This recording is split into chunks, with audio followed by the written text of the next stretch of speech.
Welcome to What is Going Om for new thought from the edge of Om.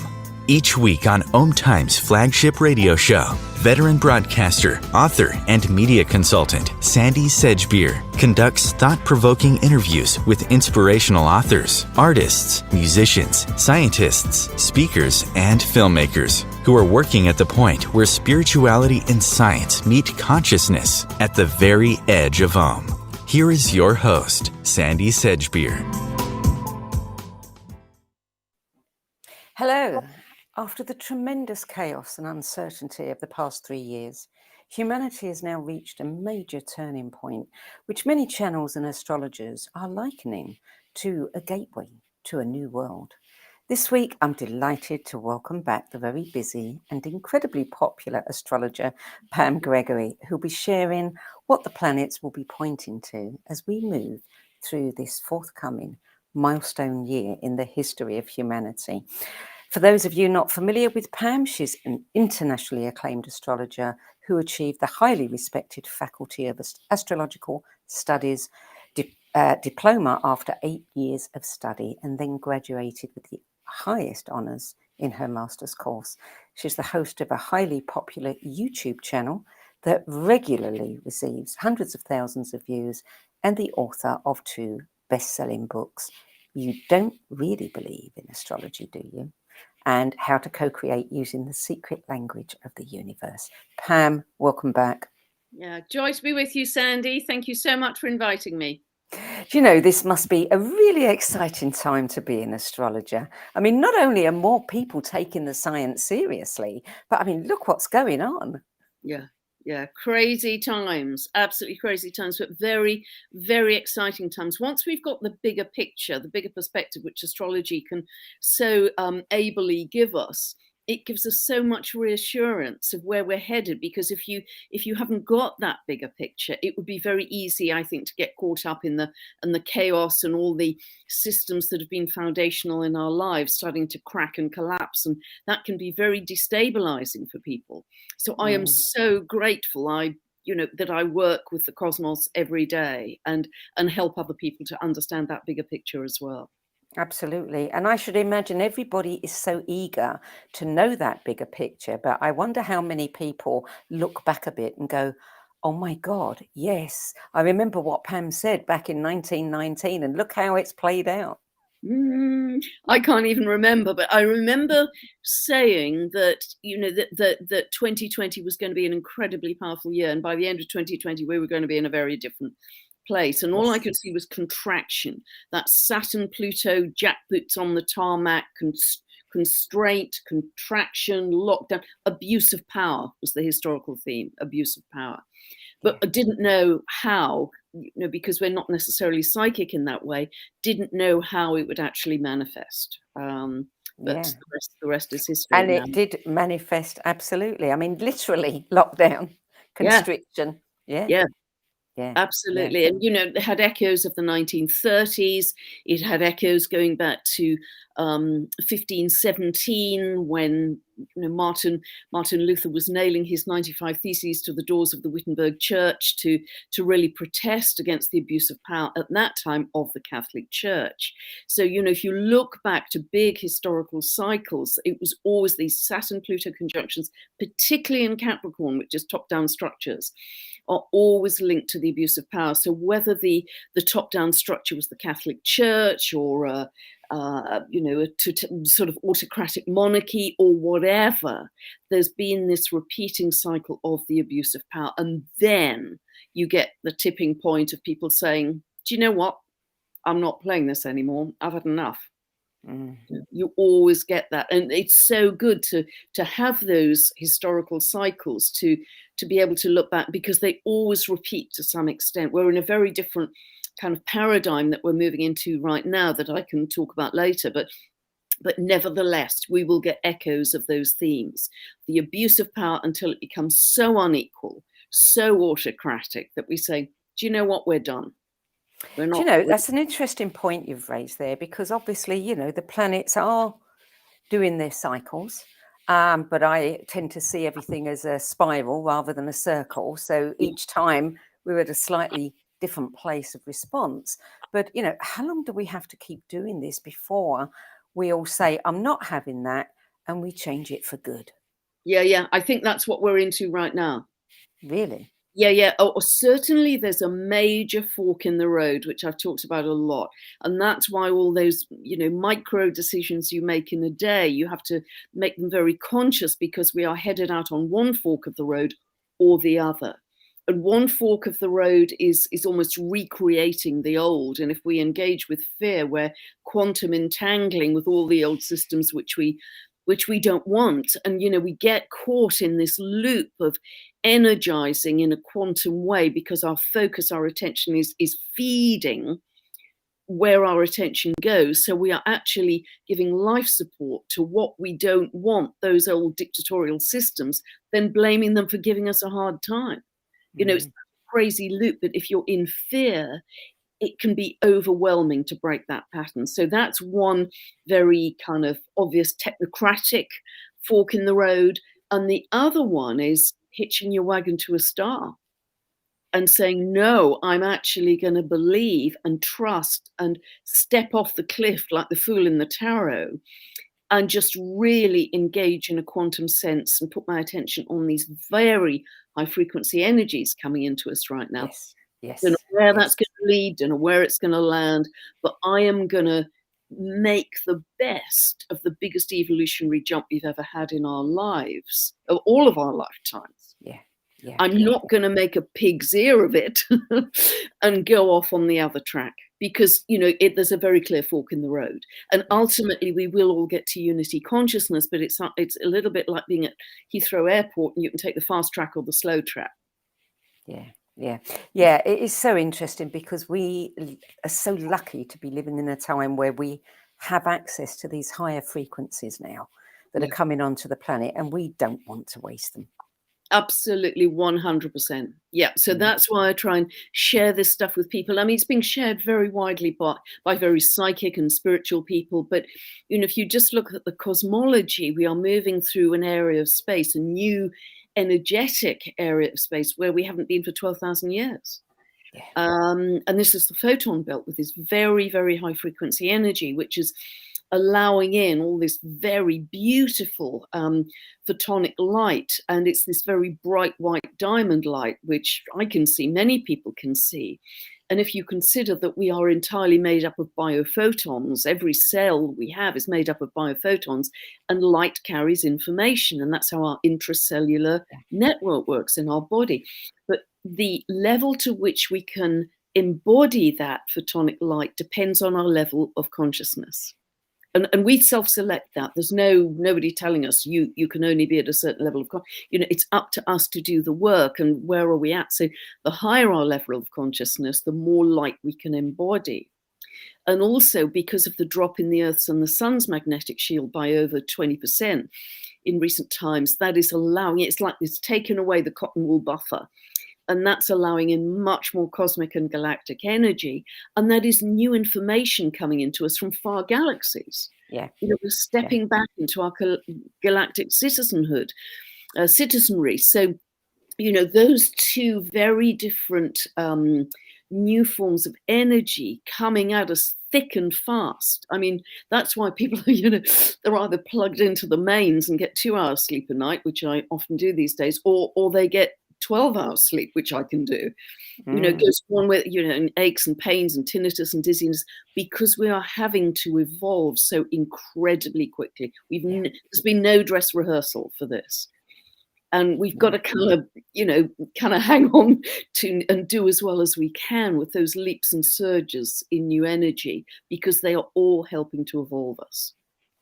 Well, there's so much happening right now, and I know that at this time of year, you get really busy having to give everybody an overview of the year.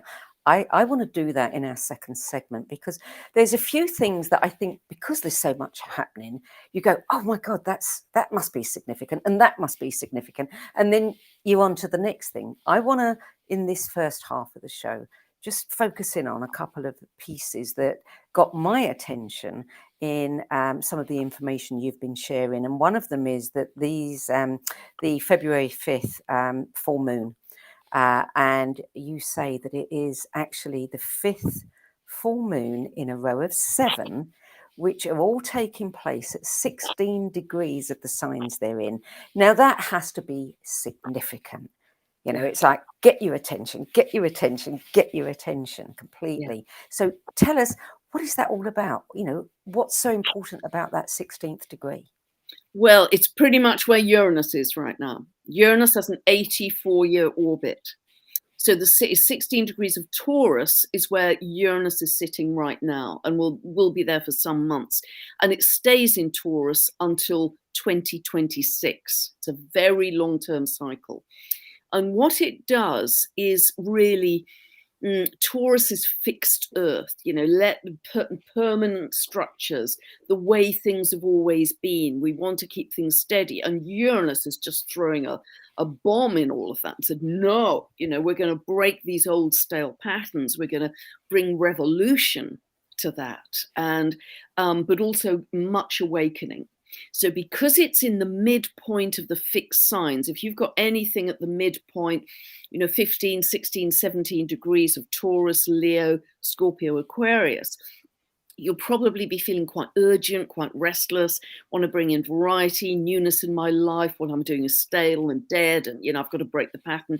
So these moons at 16 degrees will highlight Uranus and this breakthrough to the galactic, breakthrough to the future, breakthrough to freedom, human rights, massive in 2023, breakthrough via revolution to a totally new state of being.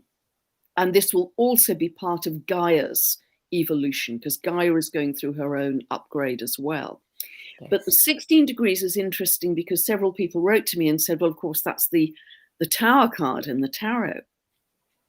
And we are absolutely, if you look at the other aspects in astrology, it's all about the Tower. It's about the collapse of the old order, because Pluto has been in Capricorn since 2008.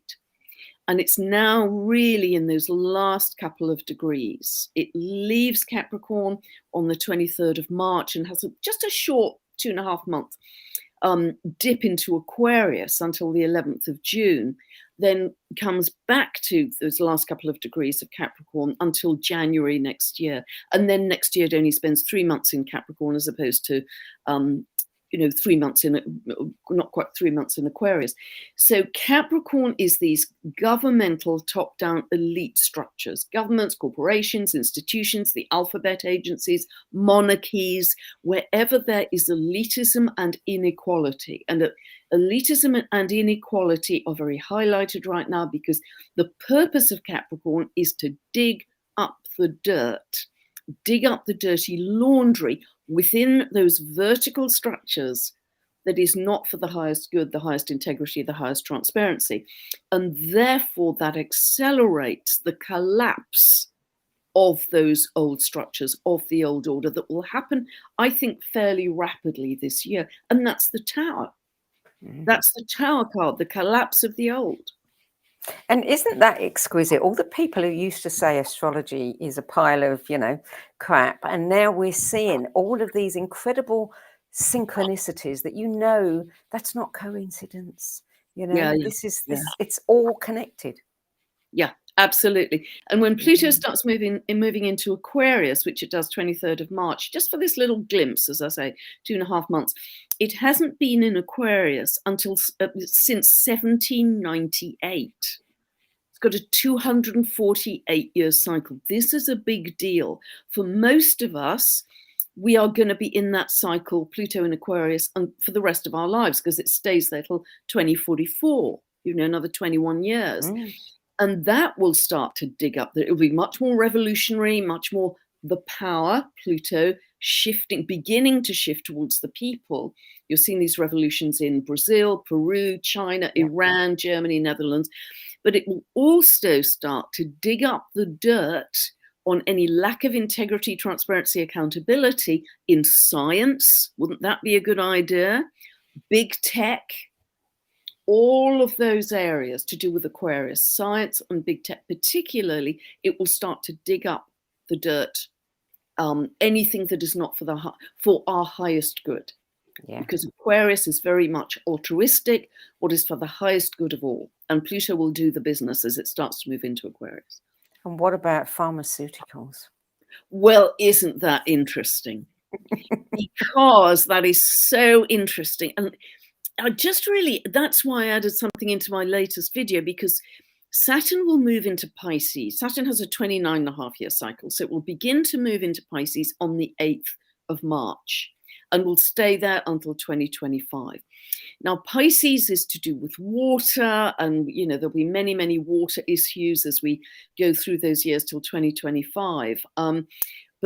But Pisces is also linked to the media and to pharmaceutical drugs of all kinds, and to companies who make those pharmaceutical drugs. And so if we look back to when Saturn entered Aquarius, the sign it's still currently in, it was in March 22nd, 2020. Saturn has a contracting, limiting, shutting down process on whichever sign it's moving into. So then it entered 22nd of March 2020, and Aquarius is a sign of freedom. What did it shut down the very next day for most of the world? Freedom. Yeah. And it stayed there since, and we've had, depending on your geography, extended periods of lockdown on freedom, shutdown on freedom. Now it's going to be totally different, because Saturn will move into the sign linked to the media and pharmaceuticals. And I think that is fascinating, because it's coming down the track really fast, March the 8th.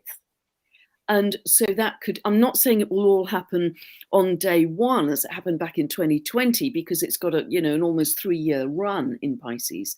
But I do think it will begin the process of some kind of a shutting down on current mainstream media and pharmaceutical products, drugs, companies in some way. I think we're starting to see the beginnings of that right now. Wow. That's really interesting. Yes, and not before time. And what about Pluto? Our old friend Pluto. You're talking a lot about the 29th degree. Is it Pluto moving into Aquarius? Yep. And now what was that have to do with the 29th degree? Yeah, because 29th degree is the last degree of Capricorn before it tips into 0 of Aquarius. So for people who have any planets in the last couple of degrees of the cardinal signs, those are Aries, Cancer, Libra, Capricorn, or the first couple of degrees of the fixed signs, those are Taurus, Leo, Scorpio, Aquarius, you may be feeling intensity in some area of your life, depending on the planet it's aspecting and the house area it's falling in your chart. But there's usually some power play or manipulation in your life, or control issues coming in. But the process is about ultimately your empowerment. So it's your ability, when tested by control, manipulation, power play, to say, this time I'm standing in my power and I'm breaking those patterns from childhood or whatever. I'm not going to go into victim. I'm going to stand very nicely and very peacefully, but I'm going to be standing in my power. And that's when that process of empowerment happens. And it's linked to the myth of Persephone, when Persephone was captured and taken down to Hades, taken down to hell, and it was all dark and scary. And then eventually she comes up the other side back to the light, and she's stronger and wiser and deeper, etc. The process of Pluto is linked to that. So that the process of Pluto, if it's aspecting any planets in those areas I've just described, it can take you on quite initially a bit of an uncomfortable journey. You can often feel a little bit in the dark, on your own, emotionally isolated. It kind of takes you down into your essential self and then builds you back up as you come back up to the light. And those periods usually last a couple of years, but they are absolutely life-changing. Absolutely life-changing. They often signify huge endings in your life, or relationships or situations or careers or whatever. But there's a step, when I had it on my marriage axis, that's actually when my marriage ended. And although I didn't I initiated the leaving of the marriage, but it's never great, whichever side you're on with that. And it was awful, and very isolated and lots of challenges. But nevertheless, that was the beginning of me stepping into my astrological career in a much, much bigger, fuller way. I couldn't have done any of it, if I'd stayed in my marriage. So Pluto, if you've got the strength to stay just peacefully, quietly in your power, say, nope, this far and no further, boy, does it deliver benefits on who you really are, your authenticity, your power.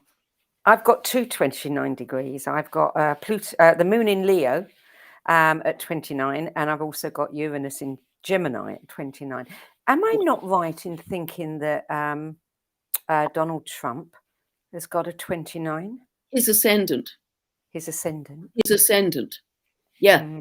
29 of Leo on Regulus, which is the so same as mine. Yeah, kinghood. It's being in the public eye in a kingly leadership way, whatever you think of Trump. But for you, if you've got Pluto square your moon, because it's in Leo, you said? Moon's in Leo, 29 degrees, 4th house. Okay. So this will be a depending on the house area as well, it could be a fundamental change in your home life, your home. You could even move home. It could be pretty intense emotionally, again, around some control issue of some kind. It could be issues with the mother or some female, because the mother is connected with that. But nevertheless, it's stepping into your power in an even bigger way. Now, if Uranus is at 29 of Gemini. Uranus, yes.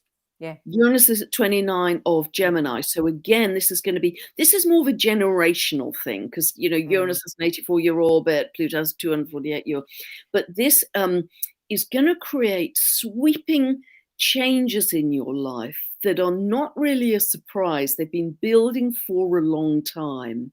It's like old stuff that just needs to go, that is no longer contributing to your growth. And then there's a whole fresh wave coming in. And this is a fundamental shift in consciousnness as well. Fundamental, which is the potential for all people around your age, whatever your age is. But it's always, of course, intensely personal as well. Can we anticipate a fundamental change in consciousness of Mr. Trump? Everybody. Everybody. Okay. Everybody has this. Absolutely, everybody has this opportunity. Yeah. Wow. Well, that will be an interesting one. That the public can keep an eye on. Indeed. So, who knows what's going to happen with all that. But nevertheless, because the US is also, the elephant in the room for the US is it's also going through its Pluto return right now. Yes, absolutely. I was going to ask you about that. Yeah. So transiting Pluto is coming back to the same place it was in 1776 with the signing of the Declaration of Independence, and the real legal formation of the US as it is now. But with transiting Pluto, moving around the heavens and coming back to that same place, and it's in the area of the US chart to do with the economy, finances, your values, who are you as the US, what values do you ascribe to? But it's also linked to because it's in Capricorn, it's linked to politics, leadership, the Constitution. I think it will even be what is the US geographically, what states make up the US. But I would bet money on a fundamental change of leadership in the US and a fundamental change in some way of the Constitution and the whole political arena, because that's, again, Capricorn, part of the old order.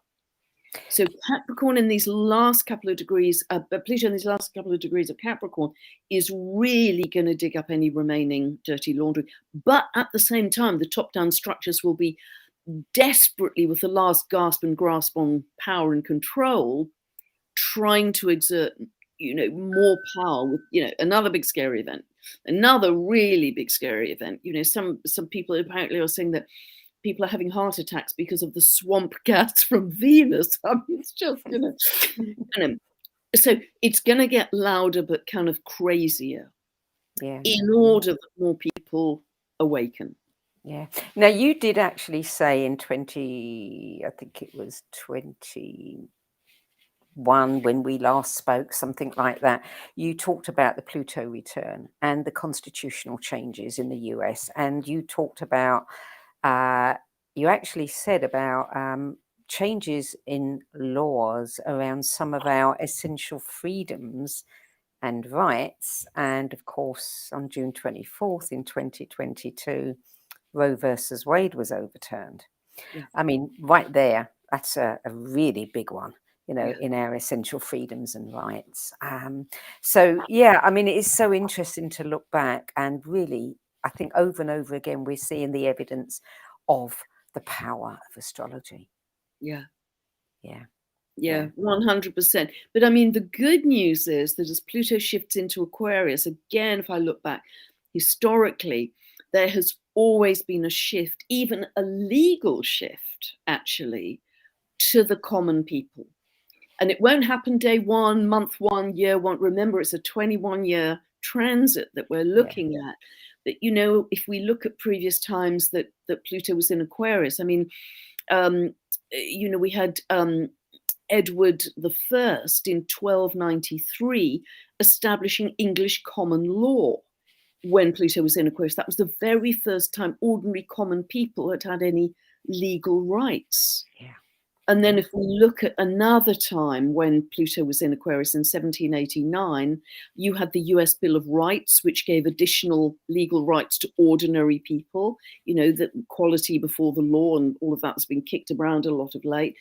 But also we had that massive happening the same year of the French Revolution, when the common people who were starving, who couldn't afford to buy bread, were under the diktat of this, obese, rich monarchy, and they stormed the Bastille and they took down the monarchy. That was the end of the monarchy.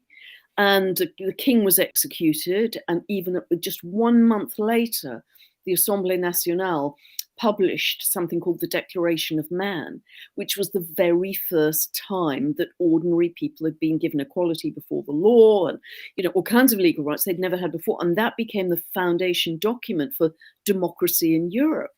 And that was under Pluto and Aquarius. So we are re-entering this cycle. And yet we've got, a fair ways to go. It's not going to happen next week, next month. But the beginning of it is happening now with these revolutions across the world. It's a revolutionary energy to take back our power. And it's going to result in a much more equitable society, financially, socially, not equal, but more equitable, because that's always how it's worked in the past with tax changes, taking away from the rich and giving more to the poor. So that's okay. We're going to take a short break now. When we come back, we'll talk about some of the bigger picture and some of the things that are already unfolding on the world stage and how they may change or not in the coming year. We'll be back in a few moments. Stay tuned. Om Times TV. Imagine becoming a super influencer. Reinvent yourself, invest in your brand, and then manifest your success with a robust spheric approach. Om Times Media and Broadcasting offers a unique and multifaceted way to become the spiritual and conscious influencer you deserve to be by putting your message across our powerful platform with its proven record of integrity and excellence. Through our produced shows, Om Times offers the opportunity to become a social media TV personality, a radio show host, an Om Times magazine columnist, and a syndicated podcaster, all in one shot. By live streaming your show on Om Times TV and broadcasting it across the extensive Om Times radio and TV networks, you become more than a host. You become an ambassador and a force for positive change. Om Times. Open yourself to the possibilities.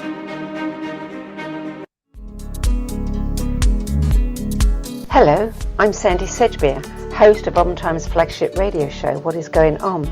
And as an author, editor, and 13 times book judge who's read thousands of books and interviewed hundreds of authors, I'm constantly asked what's really worth reading and what's not. So I created the No BS Spiritual Book Club to help you save time and money by picking the brains of discerning names who have walked this path before you. There's no catch, no fees, and no BS. just an ever-growing library of 10 best spiritual book lists from some of your favourite authors and teachers, plus free book excerpts, audios and video interviews with people like Don Miguel Ruiz Jr., David G., Lee Harris, Mark Nepo and more. From well-known classics to hidden gems you've never heard of, it's the only no BS guide to the best spiritual books to enlighten your journey of self-discovery. So why not join the club? Get inspired and save money at the nobsspiritualbookclub.com. There are 16 million children struggling with hunger in America. That's 1 in 5 daughters, sons, neighbors, and classmates who don't know where their next meal is coming from. Yet billions of pounds of good food go to waste every year. It's time we do something about it. Feeding America is a nationwide network of food banks that helps provide meals to millions of kids and families in need. Visit feedingamerica.org to help them feed even more. Together, we can solve hunger. Together, we're feeding America. Welcome back. Pam Gregory, we were talking before the break about Pluto and the US and the possible economic, constitutional, and possibly even geographic redefinitions. You know, it's kind of generally known that what happens in America today tends to follow in the rest of the world tomorrow. And one of the other redefining of geographic boundaries that we've seen over the last year is Russia and Ukraine. What do you think is going to happen there? I've sort of purposely avoided that subject because on YouTube you are censored if you refer to that. But let me just say that I don't think that everything that we see on the news is necessarily the way it is. That's really what I want to say. I think it's very necessary for another big scary event to keep on coming down the track, and I think that there's a very different story behind all of that, which may well come to light. Okay. I think that's about as much as far as I can go. And that in itself raises the issue of, you know, it's getting to the point where people can't even share their opinion anymore. You know, this is one of our rights. Yeah, absolutely. You know, absolutely. Are we going to see that change? We are, but we must also work to say enough. You know, this far, no further, enough. Again, not in a violent way, ever, but just say, you know, enough. We are not going to play victim and step into fear and give away our power, our freedom and our rights. And that can be done actually energetically if you just don't go into fear. As soon as you go into fear, you go into victim and you lose your power. You just pour your power, scatter your power, leak your power. So the most, you know, if I had one message from this entire interview, it would be do not go into fear, because you're giving your power to what you absolutely don't want to keep on recreating in the same old loop. Thousands of years, war, poverty, sickness, disease, round and round the hamster wheel. We've got to up our game and be better than that to stay in love. Because actually, once you stay in love and you live it as a state of being and you beam out love to everyone you come in contact with, whether it's online or in person through your day, we are accelerating energetically the shift to New Earth. We're stepping up into a whole new world if we can do that. As long as we focus on the difficult stuff, it's acting like a ball and chain for that jump into New Earth. Mm. So and that's something you're very good about, because you remind people of this time and time again. You know, you're delivering, you know, possible news that could put people into fear, and you always follow that up with something positive. Yeah, because I mean, I've noticed, Sandie, the change in myself. I used to be absolutely obsessed by current affairs. In fact, that's why my monthly newsletter started, because God, this happened here, this happened, and I was really, you know, into the politics and the economy and, you know, blah, blah, blah. Now I couldn't care less. I'm so tuned out of that. No, that's not correct to say I couldn't care less. That's not correct, because I have huge compassion with people in very difficult circumstances. But I care a great deal. But I'm no longer energetically connected in a quantum sense to those current affairs. And the best use of my energy is to focus on love and bring in that grid of light for the new earth. That is my most powerful, most efficient use of my energy. And so that's what and I've just tuned out of current affairs. I mean, I haven't switched the television on for almost 3 years. I don't read newspapers. It's just, I'm just not going to engage with it in any form. Yeah. Well, you did say, I think, on your newsletter that one of the big shifts this coming year will be the greater understanding that everything is energy and frequency in our universe. And that includes us. Totally. And, this may seem a kind of wild thing to say, but increasingly, I really believe that all of our outer 3D reality, we have and are creating with our collective consciousness. Yes. We're doing it. It isn't just that we're in the game. We have and we are creating the game, but we don't realize we've created the game. So we keep getting caught in the loop of I'm stuck in the game. It's awful, awful, awful. Look at everything that's going wrong in the world. But you're in charge of creating the game. So if more of us could get to that higher perspective of recognizing, guys, if we all come together in love, this shifts really fast. And that's what mass meditations do. I mean, I'm very lucky to be in a big group where I live locally. And, we go to this sacred site. It's the ruin of an old church every solstice and equinox, and 200, 300 people turn up. And the energy there is absolutely palpable. The light, it's extraordinary. I wouldn't miss them for a moment. And we are adding kind of bricks and mortar, if you like, to the light of what we're creating as the foundation for New Earth. That's community. This is going to be grassroots up, people. It's not going to be, we are absolutely done to death with top down. We are done to death. Yeah. But if we could kind of really start to grasp that we are not only in the game, but creating it, I mean, what a step change that would be. Yeah. Because you then say, I don't want this game of fear anymore, and death and poverty and misery and war. I want to have a game of love from now on, and sharing and compassion and peace and joy and laughter and hugging and abundance for all. Because that's what I'm working on every day. And with a whole bunch of other people who are doing the same. And actually, it isn't just in my local area. They're all over the world. Yeah, absolutely. People, power. Yeah. Let's focus on a couple of good things that you've said. You talked about some very unlikely people of high integrity stepping into the hero archetype right now to serve humanity, and that this is going to become increasingly apparent in the coming weeks, that soon. Can you expand on that? Yeah, I don't know who they'll be. But they will be people, and I genuinely don't. I'm not just, playing coy here, but they will be genuinely people who are invested in service to others rather than service to self. That will be as clear as day. They are not in it for their own power, their own profit, their own, bank account, because there's a whole shift with this Pluto move to Aquarius of benefiting the people. So service to others, no longer service to self.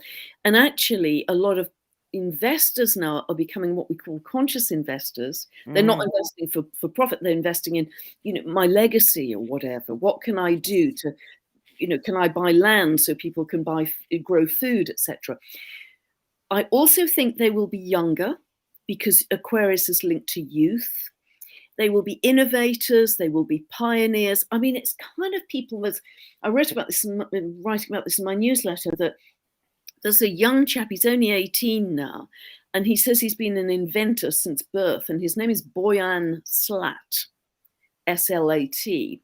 And I think he won could have even been a Nobel Prize or something when he was 16. And he's invented an incredibly simple way to clear up 90% of the floating plastic pollution in the world's oceans. Yes. And it's essentially a massive big scoopy thing, but he's found a way to do it. And he he's the kind of Aquarian leader that will step forward. So it's going to be youth, it's going to be innovators, it's going to be progressives, it's going to be genius people who step into that role. As I say, they're going to be quite young, and teams of people are going to congregate around them and say, hey, I can add to that idea, or I help with that idea, or I can help to implement it. So I think they may not even be very well known at this time, but these will be the people who truly are the heroes for humanity. And they're going to be in all kinds of different areas. It could be economic, financial, ecological, spiritual, who are people who are already perhaps doing something for truth and doing something for humanity, but they're going to achieve a much higher profile once the old systems more fully collapse, because they're going to be left standing in the rubble as shining lights, in the demolition site. So who do we go to now to rebuild, the new earth? And those people will be shining in their integrity, massive, massive, massive word this year. You've got to stand in your integrity in every moment. And if you do that, your potential for leadership, not that you'll want it. These are people who don't necessarily want leadership. They just want to help people. Yeah, and it's interesting again, how exquisite astrology is, because here we are with Aquarius, which of course, also rules the airwaves and the internet, technology. And with the technology we have, then all of these young heroes that are going to rise up, we're going to know about them instantly. Yeah. Because of technology. Totally. And, hasn't the internet served us brilliantly all through lockdown? I mean, it's allowed us to find our tribes, our soul tribes, initially online, and that may continue, or, then to link with them physically. But I think there could even be separate internets that start to form, and the little groups of families of frequency that have this kind of an internet, because it's their particular frequency. So I think we could even start to see, again, not this week, not this month, not this year possibly, but as we move through the next few years, a splitting of internets into different soul tribes. Interesting. In a way, I mean, that's kind of like looking at something like MySpace or Facebook in a whole other way. Yeah. And I remember speaking to Professor William Tiller some years ago, the late William Tiller, who was one of the physicists in What the Bleep. And he said that as far as he was concerned, things like Facebook, and the way the internet was connecting was just getting us ready to understand that we can actually communicate telepathically, that 100%. We will not need those platforms. Yeah, we won't need external gadgets. I really agree with that. We're in this interim stage. We need the external gadgets, but we will be building, as Pluto moves through Aquarius, the inner spiritual technology. And we'll become much more psychically sensitive, much more intuitive, much more stronger healing powers. We'll walk into a forest. We'll be able to hear it breathe and communicate to all the animals, plants, shrubs, mosses, snails, birds. Everything will be in a much greater state of oneness, like the Lemurian people were, with all of nature. And that will be absolutely exquisite to because that was probably our most perfect civilization. And we are really, because those frequencies are on the earth now, we are re-entering that age potentially. But we've got to be at a frequency match to enter it, as if you like, or experience it. But absolutely. But in the meantime, we've got these external gadgets and also many incredible healing technologies coming on. Which again will become internalized as the years go by. We won't need the external gadgets, but phenomenal stuff is out there. Almost a new gadget every week is happening. It's amazing. And look at health, I mean, just in the last few months, I've been made aware of two particular things where they can now use technology to look at your DNA to personalize your health advice. They can absolutely see, what you've got a propensity for, what you should be eating, what you shouldn't be eating, and personalized medicine. I mean, that has to be the way forward. Yeah, I agree completely. I agree totally. And we are going to get very smart at how we can naturally change that.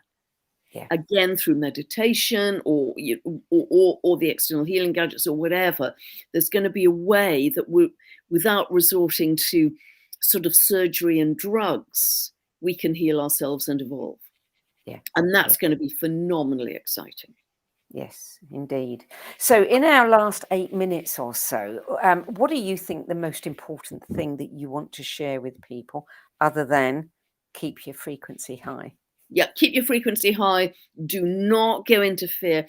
Find joy in every moment, because at the 3D level, it will be tough. It will be chaotic. It will be collapsing this year. Expect that. One of the great things about astrology is, even if it's going to be tough at that level, it's comforting to know this is supposed to happen. This is the plan. And the more, the analogy I've often used is, we've all had the experience of taking off in a plane in a windy day, and at lower levels, there can be a lot of turbulence. And you think, I'm going to fall out of the sky, and it all, being buffeted by external circumstances. But once you break the cloud level, you get a smooth ride. And therefore, I think that works as an analogy for our frequency. The higher our frequency, and it doesn't have to be excitable, it can be peace. It can be just being totally at peace. But the more we can keep in that state of love, joy, gratitude, appreciation, peace, laughter, happiness, the more bubble wrapped we are going to be from the excesses of the 3D collapse. It kind of can't find you energetically. Yes, you're not exactly. you're not a frequency match to the collapse. Yeah. Only if you give it attention, you watch the nightly news, you go into fear, then you're magnetized to that frequency. So don't do it. We can choose our thoughts. We can choose that every single day. My frequency jumped when I stopped watching the news. Jumped. Yeah. I became so much happier. And we deserve to have joy in every day. So every morning when you wake up, say, I'm going to live in love as a state of being. I'm going to find joy all through today. And if it's a blue sky, if it's a bird singing, if it's hugging a child, hugging a pet, laughing with a friend, milk those moments of joy. Milk them so they take up a larger and larger part of your neural network. And then your default frequency actually goes up to a much higher level, because your default frequency is now in joy, yes, as opposed to fear. And that's a hell of a jump. And then everything in your external reality starts to change. It will only change if you shift on the inside. You can't force the chess pieces on the board. You have to make the inner shift to get a change in your reality. Because all it is a mirror. That's all it is, just reflecting back your frequency to you. That's all it is.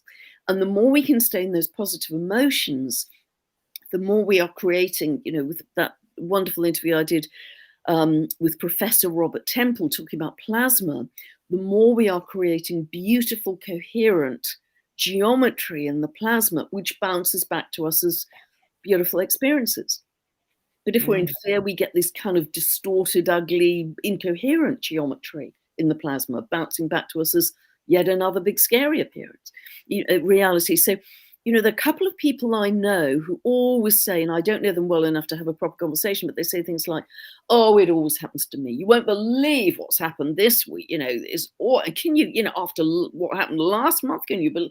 And I think, yeah, it's your frequency.